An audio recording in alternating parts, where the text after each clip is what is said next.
Hello friends, welcome back to the channel, and in this particular video we are going to talk about various important topics which are going to be asked in the examination of CBSE 12th board of 2023. Now these topics are very crucial, very important for your final revision. Consider it as your final frontier, and these topics, if you go through these topics, obviously you are going to crack the exam in the best possible way. This will be very helpful for your preparation, for your revision, and while going through, rather than going through all the topics or the entire chapters again, just focus on these topics specifically so that you can score more marks and come up with the most flying colors in the board examinations. So without any delay, let's start with this topic. तो मैंने यहाँ पे कुछ topics की list बनाई हुई है जो कि आपको पढ़ने हैं, बहुत ध्यान से पढ़ने हैं, ठीक है। और इनको जब आप प्रिपेयर करें तो रादर देन इनको गो थ्रू होने की जगह इनको इस अकॉर्डिंग प्रिपेयर करें जैसे आप 2 मार्क या 3 मार्क या 5 मार्क के अकॉर्डिंग आप इनको प्रिपेयर कर रहे हैं, ठीक है। तो उससे आपको क्या होगा कि एक तो आपको वर्ड लिमिट पता चलेगी कितने में लिखना है आपको, ठीक है, और उसके बाद आपको ये भी पता चलेगा कि कितना कंटेंट आपके काम का है, क्योंकि किसी भी बड़े एग्जाम की प्रिपरेशन में सबसे इंपॉर्टेंट चीज ये नहीं है कि क्या पढ़ना है, वो तो पढ़ना ही पढ़ना है, लेकिन ये इंपॉर्टेंट हो जाता है कि क्या नहीं पढ़ना है, क्योंकि often it happens that we waste our precious time on those topics which are even not going to be asked in the examination. Now how to predict कि ये आएगा कि ये नहीं आएगा, क्वाइट ऑब्वियस सी बात है, लेकिन ये एक जब जैसे जैसे आप एग्जाम के करीब आते हैं, एग्जाम की तरफ आप अप्रोच करते हैं, आपका एक सिक्स सेंस काम करने लगता है, आपको लगने लगता है कि अच्छा हाँ ये आ सकता है, ये नहीं आ सकता है, ठीक है। तो उसी बेसिस पर हम लोग कुछ टॉपिक्स को देखेंगे जो कि बहुत इंपॉर्टेंट होंगे बोर्ड पर्सपेक्टिव से। तो सबसे पहली यूनिट जो आपने पढ़ी हुई है वो कौन सी पढ़ी है? इलेक्ट्रोस्टैटिक्स, ठीक है। इलेक्ट्रोस्टैटिक्स और करंट इलेक्ट्रिसिटी मिलकर आएगा 14 से 16 नंबर का पूरा वेटेज कवर कर रहे हैं। सो वेरी इंपॉर्टेंट यूनिट, बहुत इंपॉर्टेंट है और अच्छी है, स्कोरिंग है, आपको तुरंत मार्क्स मिलेंगे इसमें। क्यों? क्योंकि इन आउट का कंसेप्ट है, ठीक है, आसानी से समझ में आती है। तो अगर हम लोग बात करते हैं इलेक्ट्रोस्टैटिक्स की, तो पहली यूनिट जो हमारी है इलेक्ट्रोस्टैटिक्स, ठीक है। मैं यहां पे लिख देता हूं, सबसे फर्स्ट यूनिट जो हमारी है कौन सी है? इलेक्ट्रोस्टैटिक्स। तो इलेक्ट्रोस्टैटिक्स पे क्या चीजें इंपॉर्टेंट है? अब इसमें आपने बहुत सारे टॉपिक पढ़े हैं, I guess one of the lengthiest unit है पूरे सिलेबस की, बहुत टाइम कंज्यूमिंग भी है। इलेक्ट्रोस्टैटिक्स, मैग्नेटोस्टैटिक्स, वेव ऑप्टिक्स और in fact I should say optics, ये 3 यूनिट ऐसी हैं जो कि काफी लेंदी, बाकी तो फिर भी ऑन एंड ऑफ छोटी छोटी जल्दी हो जाती हैं, बट ये 3 यूनिट्स काफी लेंदी यूनिट्स हैं और सबसे ज्यादा जो प्रॉब्लम होती है वो इन्हीं यूनिट्स को देख करके होती है बच्चों को। तो इसमें क्या क्या हम पढ़ें और क्या क्या चीजें हम क्विट कर सकते हैं या छोड़ सकते हैं या थोड़ा कम देख सकते हैं, छोड़ना तो नहीं है ऑब्वियसली, कुछ कम देख सकते हैं, लेकिन किन पे फोकस ज्यादा करना वो टॉपिक्स हम लोग यहाँ पर डिस्कस करेंगे। किया हुआ है मैंने, जितने भी चैप्टर्स हैं उनके अकॉर्डिंग हम लोग बना रहे हैं, जो जो इंपॉर्टेंट टॉपिक्स हम लोगों के, जो भी इंपॉर्टेंट पॉइंट्स होंगे C1, C2, C3, C4, यानी चैप्टर 1, चैप्टर 2, चैप्टर 3, चैप्टर 4, एक एक करके हम सबको समझते चलेंगे। तो सबसे पहले चैप्टर की अगर बात करें तो सबसे पहले चैप्टर में जो सबसे इंपॉर्टेंट टॉपिक आपका है वो कौन सा है? वो आपका है कूलॉम्स लॉ, ठीक है। कूलॉम्स लॉ ये आपका एक बहुत इंपॉर्टेंट टॉपिक है, और क्योंकि लॉ है तो लॉ को एज इट इज याद रखिएगा, ठीक है। इसमें कोई भी टैंपरिंग मत करिएगा, जैसे है वैसे ही लिखिएगा, वैसे ही पढ़िएगा। क्यों? क्योंकि जो लॉज आपके होते हैं, ठीक है, उन लॉज की एक स्पेशलिटी ये है कि वो जैसे कहे गए वो वैसे ही लिखे जाते हैं, उनमें कोई भी चेंज हम नहीं करते। उसके अलावा मैं ये चीज आपको सजेस्ट करूंगा डेफिनेशंस के लिए भी, कि डेफिनेशंस में हम लोग एक्चुअली करते हैं कि उनको समझ के फिर अपने अकॉर्डिंग लिखने की कोशिश करते हैं, लेकिन वो गलत है। गलत क्यों है उसका मैं रीजन बताता हूं आपको, कि देखिए जब आप खुद से आंसर या आपने याद कर लिया उसके बाद आप उसको लिख रहे हैं तो देयर आर चांसेस, मैं नहीं कह रहा हूं सब करेंगे, लेकिन कुछ लोगों से हो सकता है कि देयर आर चांसेस कि शायद टेक्निकल टर्म्स गायब हो जाए, टेक्निकल टर्म्स आप मिस कर दो। तो वो टेक्निकल टर्म्स ना मिस हो और आपके आंसर का वेट ना कम हो, आपका आंसर वेटेज लगे, ठीक है, दमदार आंसर लगे। उसके लिए इंपॉर्टेंट क्या है? उसके लिए इंपॉर्टेंट ये है कि आपका जो भी आंसर है वो बहुत ही प्रिसाइज हो, बहुत ही बिल्कुल क्रिस्प हो, इसलिए आप वो बिल्कुल याद करके रखें कि बुक की लैंग्वेज क्या कह रही है या आपने जो नोट्स बनाया उसकी लैंग्वेज क्या कह रही है, ताकि वो टेक्निकल टर्म्स आ सके, वो वेट आ सके आपके आंसर में, ठीक है।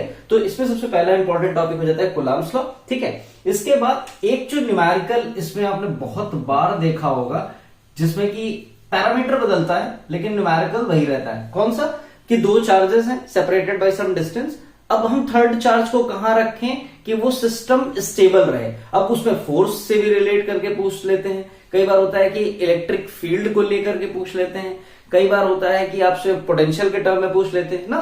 तो अलग अलग चीजें हैं, लेकिन पैरामीटर बदलता है, लेकिन मैकेनिज्म वही है कि आपने दो चार्जेस ले रखे हैं, दो चार्जेस के बीच में एक चार्ज आप रखते हैं, फिर क्या करते हैं, देखो ऐसे होता है ना कि ये हमने चार्ज रखे हैं दो, इनके बीच में हम एक टेस्ट चार्ज रखते हैं और ये इनके बीच का डिस्टेंस हमको दिया होता है, सपोज मान लीजिए 2 मीटर दे रखा है, तो इसको हम लोग क्या लेते हैं, इसको हम लोग x कंसीडर करते हैं, इसको हम लोग 2 - x कर देते हैं, फिर पहले इन दो चार्जेस की स्टडी, फिर इन दो चार्जेस की, या इन दो चार्जेस की, किन्हीं दो को लेकर के आप क्या करते हैं, ये अननोन वेरिएबल को निकाल लेते हैं, कंप्यूट कर लेते हैं। यही तरीका होता था। तो ये वाला न्यूमेरिकल बहुत ही इंपॉर्टेंट है और इस पे आपको क्या करना है, थोड़ा सा स्पेशल फोकस देकर के चलना है। इसका मैकेनिज्म याद रखिएगा, क्योंकि it will be very difficult for you to practise all the numerical, सब नहीं कर पाएंगे, इतना टाइम नहीं है हम लोगों के पास ना। तो आप क्या करो, आप मैकेनिज्म याद रखो और बाकी उसी से आपके क्या होंगे, बाकी भी सॉल्व हो जाएंगे। बस मैकेनिज्म और फॉर्मूला, दो चीजें बहुत इंपॉर्टेंट है।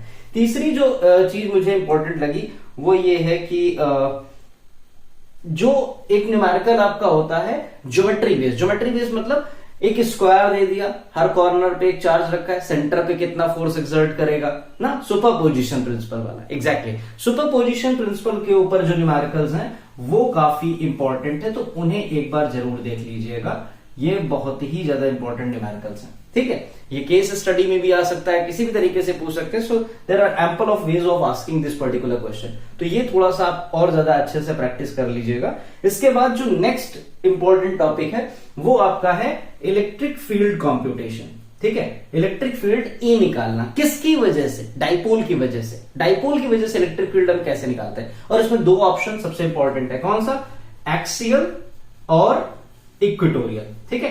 एक्सियल और इक्वेटोरियल दोनों इंपॉर्टेंट है। बट आई गेस, मेरा जो गेस कहता है कि वो ज्यादातर चांसेस जो बनते हैं वो एक्सियल के बनते हैं, इक्वेटोरियल के शायद ना बने, या हो सकता है मैं गलत भी हूं, लेकिन मैं जो प्रेडिक्शन कर रहा हूं वो मुझे लगता है कि एक्सियल के आने के चांसेस ज्यादा है, क्योंकि इक्वेटोरियल में तो काफी क्लियर है कि कंपोनेंट आपने लिया हो गया 2 टाइम्स करके, लेकिन ये जो पार्ट पड़ता है एक्सियल वाला, ये थोड़ा सा पजल करता है, थोड़ा सा कंफ्यूज करता है कि किस डिस्टेंस को कंसीडर करें, किसको ना करें। तो ये मुझे थोड़ा सा ट्रिकी लगा दोनों में से, इसलिए मैं आपको बोल रहा हूं कि इसको थोड़ा सा विशेष ध्यान देकर के जाइएगा। बाकी इक्वेटोरियल भी आप कर सकते हैं, एंड करने को तो आप कुछ भी कर सकते हैं, बस ठान लीजिए, ठीक है। तो ये आपका बहुत इंपॉर्टेंट टॉपिक है। इसके बाद अगर मैं बात करूं तो एक टॉपिक और जो सबसे इंपॉर्टेंट है, इसको बिल्कुल प्रैक्टिस कर लीजिए, वो है torque in uniform electric field due to a dipole.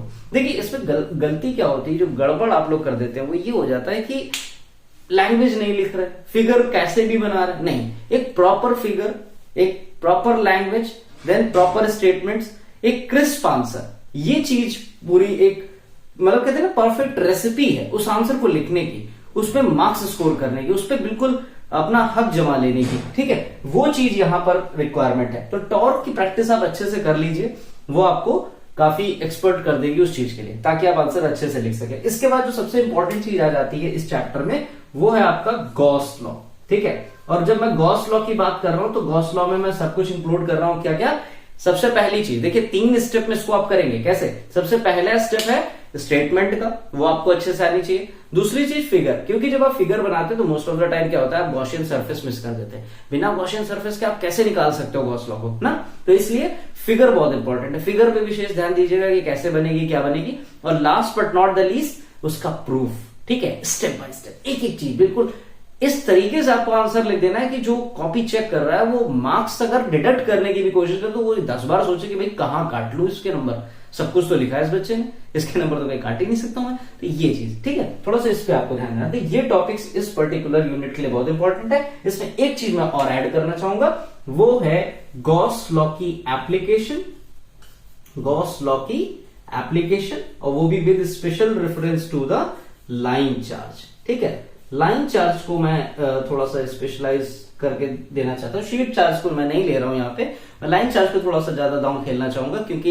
ये एक ऐसी चीज है जो फीजिबल भी है, चेक भी करेगी, आपकी एनालिसिस भी कर लेगी, और ये एक वाइड डायमेंशन ओपन करती, सभी बच्चों के लिए एक वाइड डायमेंशन ओपन करती कि दे कैन कंट्रीब्यूट। ऐसा टॉपिक वो क्यों दें, 1-2 क्वेश्चन को छोड़ करके, ऐसा टॉपिक जल्दी नहीं मिलेगा जिसमें कि कुछ ही बच्चे कर पा रहे हैं, मेजॉरिटी कर ही नहीं पा रही। तो हमें सबको ध्यान में रखना है, इसलिए इवैल्यूएशन ऐसा होना चाहिए कि सबको समावेशित करते हुए हो ना, it should be comprehensively, not कि सॉलिटरी किसी पर्टिकुलर को ध्यान में रखते हुए, ऐसा नहीं है, ठीक है। तो इसको थोड़ा सा विशेष ध्यान दीजिएगा। अच्छा, उसका एक फायदा भी है, जब आप इसकी प्रिपरेशन करेंगे तो बाकी के जो आपके टॉपिक्स होंगे, जो बाकी के एप्लीकेशन होंगे, उनका भी थोड़ा आपको आइडिया मिल जाएगा कि क्या करना है। अच्छा हाँ ठीक है, कोई असेंबली दी है चार्ज की, हमें सबसे पहले एक ऐसी ज्योमेट्री लेनी जो कि सिमेट्रिकली उसको चार्ज को पूरा इंक्लोज कर ले, फिर हमें एक गॉसियन सरफेस सेलेक्ट करनी, फिर ये इस तरीके से, ठीक है। तो ये टॉपिक्स जो है पहले चैप्टर के बहुत इंपॉर्टेंट है, इनको थोड़ा विशेष ध्यान दे करके प्रैक्टिस करिएगा।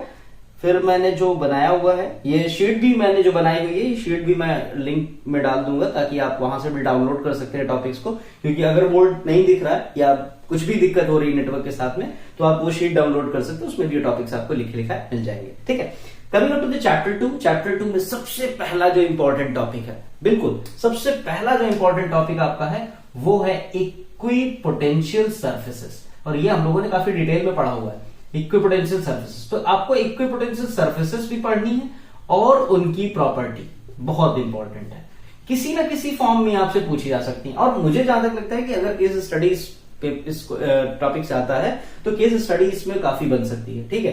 प्रॉपर्टीज के ऊपर वो केस स्टडी पूछ सकते हैं, तो ये थोड़ा सा आप स्पेशल ध्यान दीजिएगा इस पे कि इक्विपोटेंशियल सरफेस और उसकी प्रॉपर्टीज को बिल्कुल अच्छे से याद कर लीजिएगा। अच्छा, प्रॉपर्टीज में भी कई बार इवैल्यूएशन किया अपने स्कूल में और देखा वहां पर जो प्री बोर्ड में, उसमें गड़बड़ क्या होती है, बच्चे जल्दी जल्दी में कह सकते हैं या किसी भी रीजन से वो आंसर जब लिखते हैं तो वो कुछ भी आधा अधूरा लिखते हैं ना, कि पूरी स्टेटमेंट नहीं लिखते, पूरी प्रॉपर्टी नहीं लिखते। तो जब आप आधी प्रॉपर्टी लिखोगे तो बात क्लियर नहीं हुई, ठीक है। मैं आपसे बोलूं पेपर है आपका फिजिक्स का, भाई कब है, कब लोगे, 6 तारीख को, तो ये तो वही हो गया ना कि हर महीने में 6 तारीख को आती है, तो वो चीज नहीं हो सकती। तो हमें क्या करना है, हमें प्रिसाइज लिखना है, पूरा लिखना है और बिल्कुल इस तरीके से लिख देना है। हमें ये मान के चलना है कि जो भी हमें कॉपी चेक करने आ रहा है उसको कुछ भी नहीं पता है, हम उसको एक तरीके से समझा रहे हैं, उसको एक तरीके से पढ़ा रहे हैं, ठीक है। तो वो ज्यादा इंपॉर्टेंट है, इसलिए एक एक प्रॉपर्टी को बिल्कुल विधिवत तरीके से आप देख करके बिल्कुल प्रिपेयर करिएगा। ओके, नेक्स्ट टॉपिक जो इसमें है वो आपका है डाइलेक्ट्रिक एंड पोलराइजेशन, कि डाइलेक्ट्रिक्स क्या है और पोलराइजेशन का प्रोसेस क्या है, जिसमें मैंने आपको बहुत अच्छे से समझाया हुआ था कि पोलराइजेशन क्या होती है,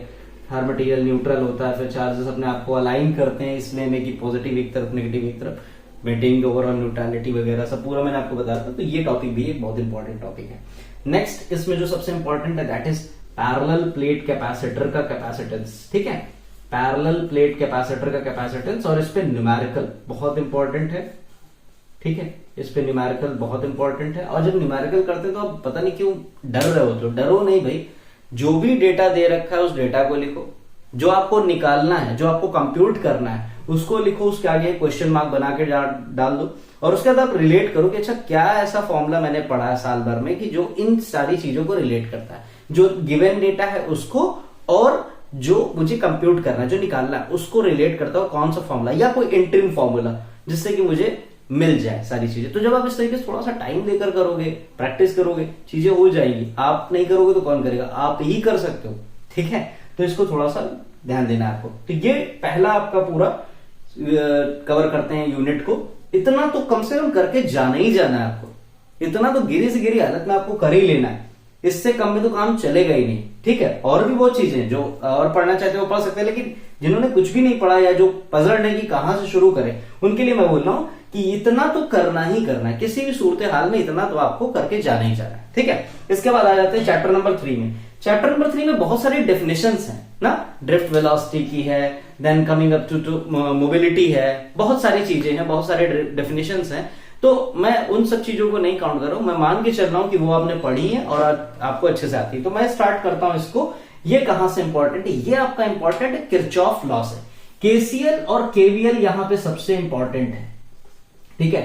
और जब मैं कह रहा हूं केसीएल और केवीएल, तो केसीएल और केवीएल में आपको स्टेटमेंट्स कैसे इंप्लीमेंट होंगी, और ये खासतौर से इसमें केवीएल में जो साइन कन्वेंशन है बैटरी का, लूप का ना, वो सारा बहुत इंपॉर्टेंट। तो इनकी एप्लीकेशन मींस इनके ऊपर न्यूमेरिकल्स कैसे होते हैं, वो सबसे इंपॉर्टेंट चीज है। तो इन दोनों को तो बहुत अच्छे से देख लीजिएगा, क्योंकि ये सीधा सीधा नंबर आपको देके जाएंगे। अच्छा, अगर आपको ये दो समझ में आ गए तो मुझे नहीं लगता व्हीटस्टोन ब्रिज आपके लिए कोई बहुत कठिन चीज होगी, बहुत ईजी हो जाएगा 2 लूप बना करके सॉल्व करना, ठीक है। तो ये आपका बहुत इंपॉर्टेंट है। इसके बाद आपको मैंने जैसा बताया व्हीटस्टोन ब्रिज, उसको देख लीजिएगा एक बार। Wheatstone bridge is also very important, ठीक है। And last but not the least, इसमें दो चीजें मैं और कहना चाहूंगा, वो है एक तो है आपकी टेम्परेचर डिपेंडेंस ऑफ रेजिस्टेंस।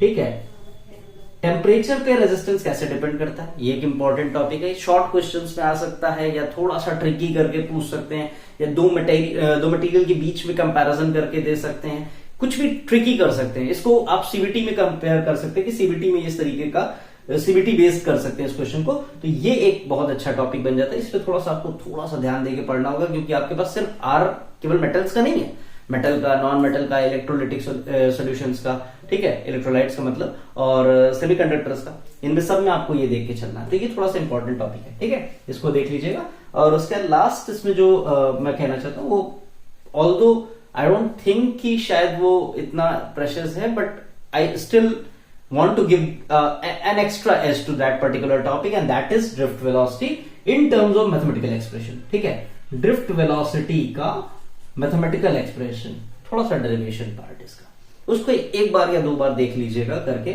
बाकी इसमें कुछ भी नहीं, इतना इंपॉर्टेंट जो है यही है, इसको थोड़ा सा ध्यान दे लीजिएगा। बाकी इसमें बाकी चीजें डेफिनेशन बेस्ड है, तो वो उतना इंपॉर्टेंट नहीं है, आपको परेशान करेंगी, ये थोड़ा सा है, तो इसको आप देख लेना है आपको। ठीक है, तो ये आपके इस तरीके से 3 चैप्टर्स आपके प्रिपेयर हो जाएंगे, और आपका ये जो पूरा एक पार्ट है इलेक्ट्रोस्टैटिक्स एंड करंट इलेक्ट्रिसिटी, जो मिलकर आपका आई गेस 16-18 मार्क्स के करीब कवर करता है, वो आपके पूरे एक तरीके से सिक्योर हो जाएंगे। ठीक है, coming up to the 4th chapter, जो मैग्नेटोस्टैटिक्स का स्टार्टिंग पार्ट है, उसमें सबसे पहला टॉपिक जो इंपॉर्टेंट है दैट इज बायोट-सावर्ट लॉ। बिल्कुल याद कर लीजिएगा क्या होता है, और इसकी तो स्टेटमेंट खासतौर से विशेष तौर पर देख के जाइएगा ना, क्योंकि मैं बता रहा हूं कि इसमें बहुत कंफ्यूजन होता है। आपको लॉ याद रहेगा, फॉर्मूला याद रहेगा, सब कुछ याद रहेगा, लेकिन जब लिखने का टाइम आता है ना, तो may be because of the exam pressure, और फिजिक्स नाम ही अलग अपने आप में है, तो ये थोड़ा सा आपको प्रॉब्लम करेगा। तो बायोट-सावर्ट लॉ को जरूर से जरूर देख लीजिएगा। उसके बाद बायोट-सावर्ट लॉ की एक एप्लीकेशन किसके लिए, पैरेलल वायर्स के लिए। ठीक है, पैरेलल वायर्स के बीच में फोर्स कंप्यूट करते थे, वो वाला, ठीक है, उसको देख लीजिएगा। तो इसकी बायोट-सावर्ट लॉ की एक एप्लीकेशन किसके लिए, 2 एप्लीकेशन केवल, एक पैरेलल वायर के लिए, ठीक है, एक पैरेलल वायर के लिए और एक सिंगल वायर के लिए। जो एक single wire straight conductor, long conductor वाला था, उसके लिए, उसको देख लीजिएगा। ये 2 बहुत इंपॉर्टेंट है, खासतौर से इसको तो जरूर देख लीजिएगा। सिंगल वायर नहीं, बड़ा सा एक बनाते थे, फिर कुछ पॉइंट एक दूरी पे लेते थे, फिर कनेक्ट करते थे ना, अल्फा वगैरह वाला, वो जरूर देख लीजिएगा एक बार। इसके बाद इस पे आपका आ जाता है ampere circuital law, that is AC law. ये एसी करंट वाला नहीं है, this is ampere circuital law, बिल्कुल गॉस लॉ की तरीके, एनालॉगस है गॉस लॉ का। यहाँ पे जो काम गॉस लॉ का है वही यहाँ पे एसी लॉ का है, तो बिल्कुल स्टेटमेंट वही जो यहाँ गॉस लॉ भी किया था, statement figure derivation, again statement figure derivation, SFD. ठीक, ये 3 चीजों पे आपको ध्यान देना है, और एसी लॉ आपका हो जाएगा। एसी लॉ के बाद इसमें फोर्स, इसके बाद जो नेक्स्ट टॉपिक है आपका वो है फोर्स। जब भी कोई पार्टिकल मूव कर रहा है यूनिफॉर्म मैग्नेटिक फील्ड पे, तो उस पर कितना फोर्स एक्सर्ट होता है, ये एक बहुत इंपॉर्टेंट है, इसको भी थोड़ा सा ध्यान दे लीजिएगा। फोर्स का जो फॉर्मूला था, ठीक है, वो टॉररेंट जो मिलकर के बनते थे, वो वाला पूरा। और इसमें लास्ट जो आपका है दैट इज कन्वर्जन। कन्वर्जन कौन सा, गैल्वेनोमीटर इनटू एमीटर, और सॉरी गैल्वेनोमीटर इनटू, हाँ, गैल्वेनोमीटर इनटू एमीटर और गैल्वेनोमीटर इनटू वोल्टमीटर, ये कन्वर्जन। ठीक है, किसमें, गैल्वेनोमीटर का एमीटर में और गैल्वेनोमीटर का वोल्टमीटर में। तो ये इतना जो है आपका बहुत इंपॉर्टेंट पार्ट है, इसको आपको बिल्कुल प्रिपेयर करके रखना ही रखना है किसी भी हाल में। ठीक है, तो ये चैप्टर्स आई गेस आपको क्लियर हो गए होंगे कि इन चैप्टर्स में आपको क्या क्या पढ़ना है। मिनिमम में इतना तो करना ही करना है, और इसके ऊपर आप कर लें तो और अच्छी बात है, तो उसमें कोई नुकसान नहीं है, लेकिन इतना तो चाहिए। ठीक है, अब इसके बाद आ जाते हैं हम लोग आगे के चैप्टर्स पे बात करते हैं। मैं कोशिश ये कर रहा हूँ कि इस पर्टिकुलर वीडियो में एटलीस्ट पार्ट 1 तो मैं कवर ही कर दूं, पार्ट 2 के लिए अगर हो सका तो मैं एक दूसरा वीडियो अपलोड कर दूंगा। ठीक है, तो कम से कम इतना तो आपको क्लियर हो ही जाए। ठीक है, अब इसके बाद आ जाते हैं, ये चैप्टर 4 हम लोगों ने बात कर लिया, let's talk about chapter 5। Chapter 5 में कुछ भी मत पढ़ो, मैं बोल रहा हूं, चैप्टर 5 में कुछ भी मत करो। चैप्टर 5 में सिर्फ एक कंपैरेटिव चार्ट बना लो पैरा डाया फेरो के बीच में, बस। चैप्टर 5 में एक कंपैरेटिव चार्ट बना लो पैरा डाया फेरो के बीच में। अगेन आई रिपीट, चैप्टर 5 में एक टेबल, एक चार्ट बना लो कंपैरेटिव वाला पैरा डाया फेरो के बीच में, बस वही काम करेगा। अगर नहीं बना पा रहे हैं किसी भी वजह से, please do let me know, मैं आपको फॉरवर्ड कर दूंगा। नंबर आपको मिल जाएगा डिस्क्रिप्शन में या थंबनेल में कहीं भी लिखा मिल जाए, इमीडिएटली आप व्हाट्सएप कर दीजिए, मैं आपको चार्ट बना करके दे दूंगा, लेकिन वही पढ़ लो केवल बस, क्योंकि बाकी इसमें कुछ नहीं, बाकी इसमें सिर्फ डेफिनेशन है। किसकी? इंटेंसिटी ऑफ मैग्नेटाइजेशन, ससेप्टेबिलिटी ना, ये सारी डेफिनेशन है। डेफिनेशन का कुछ नहीं कर सकते, डेफिनेशन आपको पढ़नी पड़ेगी। अभी मैंने बोला टेक्निकल टर्म्स इंक्लूड करने, आंसर में वेट लाना है, उसके लिए आपको पढ़ना पड़ेगा, ठीक है। लेकिन कंपैरिजन जरूर पढ़ लो। पैरा डायाफेरो के ऊपर ही क्वेश्चन बन सकता है इसमें, क्योंकि एक टॉपिक जो इसमें सबसे इंपॉर्टेंट होता था अर्थ मैग्नेटिज्म, वो है नहीं, ठीक है। तो यही टॉपिक आपका सबसे इंपॉर्टेंट बचता है, तो इसको जरूर आप देख लीजिएगा, ठीक है। इसके बाद हम लोग आ जाते हैं दूसरे पार्ट में, मतलब नेक्स्ट चैप्टर में, कि नेक्स्ट चैप्टर में हमको क्या करना है। इसके बाद आपका चैप्टर आ जाता है चैप्टर नंबर 6, ठीक है। चैप्टर नंबर 6 पे आ जाते हैं हम। तो चैप्टर नंबर 6 की स्टार्टिंग में सबसे पहले जो सबसे इंपॉर्टेंट लॉ है आपका, आप कहेंगे फैराडे लॉ, लेकिन नहीं, मुझे पता है फैराडे लॉ आपको आता है, तो जो आता है उस पर थोड़ी ना फोकस करना है हमें तो जो नहीं आता है वो पढ़ना है ना। तो लेंस लॉ इसमें बहुत इंपॉर्टेंट है, और लेंस लॉ पे भी डायरेक्ट क्वेश्चन नहीं, कभी नहीं। लेंस लॉ पे क्वेश्चन आएगा फिगर बेस्ड। फिगर बेस्ड का मतलब क्या हो गया कि आपको दे दिया ये कॉइल है, ये मैग्नेट है, ये इसके पास ले जा रहे हैं, ये करंट है। अब बताइए कॉइल है, ये मैग्नेट को दूर मूव करा रहे हैं, इस पे करंट क्या सेटअप होगा ना, इस तरीके से। कॉइल है, मतलब इंडक्शन बेस्ड क्वेश्चन, क्या डायरेक्शन होगी, डायरेक्शन बेस्ड क्वेश्चन हो सकता है। यहाँ पे आपको एक मैग्नेटिक कंपास रख के दे दें कि कंपास की डायरेक्शन बताइए क्या होगी। तो इस तरीके के क्वेश्चन बहुत इंपॉर्टेंट हो जाते हैं लेंस लॉ पे, और यही आपके होंगे सीबीटी, ठीक है, यही आपके होंगे कॉम्पिटेंसी बेस्ड वाले। तो ये भी आपका एक बहुत ही कॉम्पिटेंसी बेस्ड का टॉपिक बहुत तगड़ा है, इसको थोड़ा विशेष ध्यान दीजिएगा, इसकी एप्लीकेशन बेस्ड क्वेश्चन जरूर लगाइएगा, ठीक है।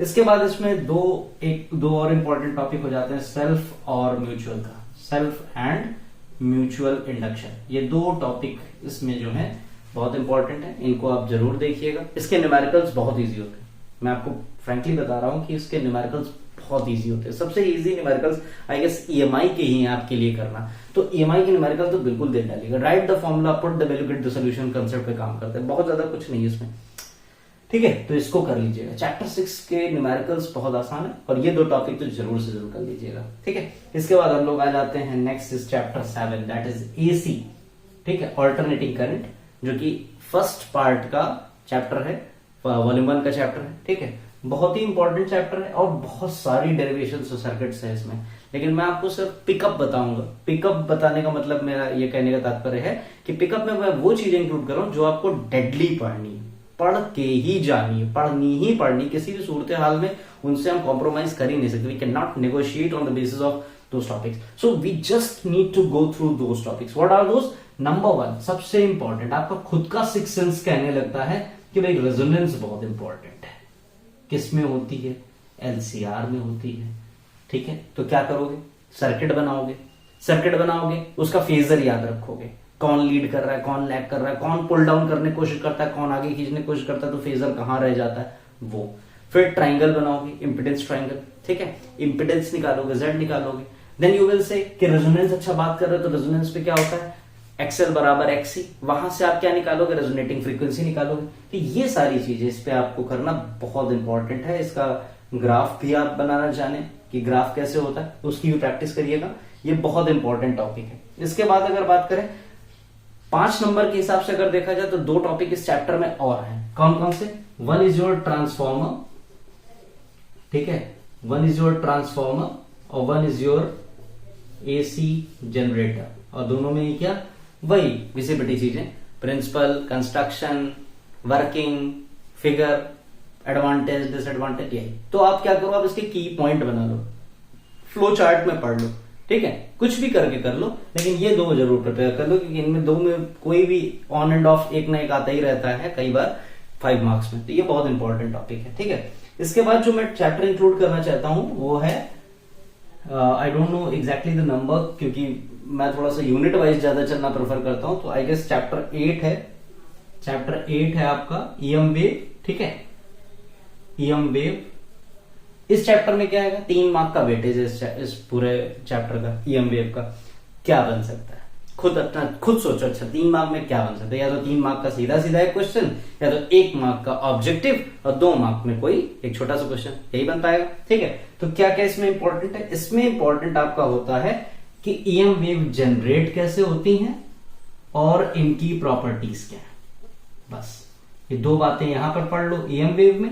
और उसके बाद आपको पता है आपने बहुत क्वेश्चन देखे, फ्रीक्वेंसी दे दी गई या वेवलेंथ दे दी गई, आइडेंटिफाई द वेव और उसका यूज बताओ, या 3 वेव दे दी, अब उनको जो है असेंडिंग या डिसेंडिंग ऑर्डर में लगाओ, ठीक है। या फिर आपको यूज दे दिया गया, आपको बताना है कि वो कौन सी रेडिएशन है, तो आपको क्या करना पड़ेगा, उसका सिर्फ और सिर्फ एक तरीका कि आपको इलेक्ट्रोमैग्नेटिक स्पेक्ट्रम याद रखना है। अच्छा, उसमें एक और चीज भी है, आप करोगे तो फ्रीक्वेंसी और वो दोनों याद रखोगे नहीं, कोई जरूरत नहीं है भाई। लैम्डा अगर आपने याद कर लिया, ठीक है, चलो आपने सारा पूरा स्पेक्ट्रम याद किया, आपने स्पेक्ट्रम याद कर लिया, ये फिर इसकी लैम्डा इतनी, इसकी लैम्डा, इसकी लैम्डा, ये पूरा याद कर लिया आपने। अब फ्रीक्वेंसी क्यों याद करनी भाई, आपको पता है ना C is equals to nu lambda होता है, सारी इलेक्ट्रोमैग्नेटिक वेव है, ये फॉर्मूला फॉलो करेंगी ही करेंगी। तो आपने लैम्डा याद किया है, C से उसको डिवाइड करते जाइए, न्यू आपको मिलता जाएगा, ठीक है। तो इससे आपका फ्रीक्वेंसी कंप्लीट हो जाएगी। यूजेस याद रखिए, जितने ज्यादा यूजेस याद रख सकते हैं, 3-4 जितने भी, क्योंकि क्या पूछ ले पता नहीं, मेडिकल का अगर पूछ लेंगे तो ज्यादातर लोग एक्सरे लिखते हैं, नहीं, कई जगह पे दूसरा भी यूज होता है। यूवी का क्या यूज है, माइक्रोवेव का सबसे आसान होता है, ठीक है। तो ये थोड़ा सा आपको ध्यान देना है। तो इतने टॉपिक तो कम से कम गिरी हालत में आज से पढ़ना शुरू ही कर दीजिए, और बाकी कल जब हम लोग एक और वीडियो अपलोड करेंगे तो उसमें आपको मिल जाएगा सेकेंड पार्ट का, मतलब wave, dual nature, atom and nuclear और electronic devices that is semiconductor, ठीक है। तो अभी के लिए फिलहाल इन टॉपिक्स को तो बिल्कुल पढ़ना शुरू कर दीजिए। अगर कहीं कोई डाउट आता है, leave your doubts to us, we will rectify them. Okay, thank you so much, have a great time of you, all the best, prepare well.